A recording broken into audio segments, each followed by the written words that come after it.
Buenas noches. Hacía 11 años que Cataluña Radio no recibía un Ondas y comprenderéis que nos hace mucha ilusión poder recibir un Ondas, recibirlo en Barcelona y recibirlo por un producto, por un contenido que es innovador, que es, creemos, valiente para ser una radio pública y que nos ha permitido triunfar en la red, en el consumo digital, funcionar muy bien como programa de FM.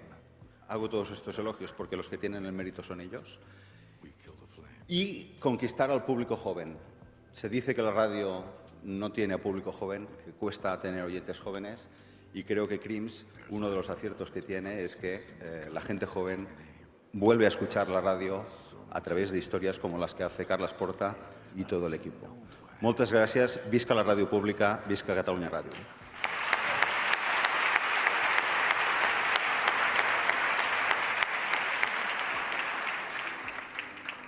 Un Ondas y después de Gabilondo. Toma. Iñaki, a tus pies. Bueno, aviso. Voy a hablar en catalán, un poquito. Va a ser rápido e indoloro.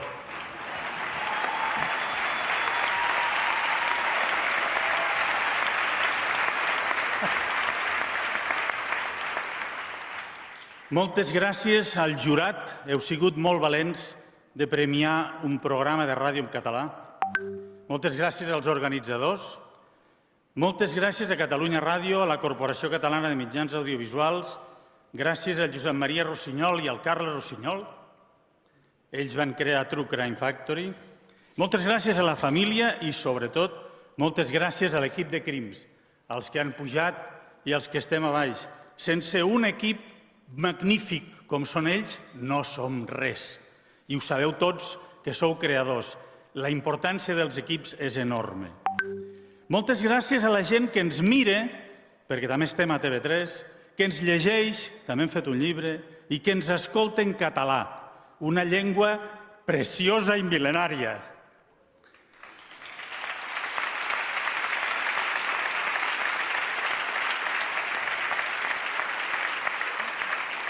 Els idiomes serveixen per comunicar-nos i per entendre'ns. El periodisme, quan és honest, té un paper molt important en la millora de la societat. En Crims intentamos ser honestos y respetuosos al trasladar los hechos a nuestro público y eso nos ha generado credibilidad, grandes audiencias y lo que para mí es muy importante, el respeto de las víctimas. Por favor, periodistas, cuando hablen de Cataluña, sean honestos. Y como decimos en nuestro programa, pongan luz en la oscuridad y no al revés. Posem llum a la foscor. Moltes gràcies i visca la ràdio!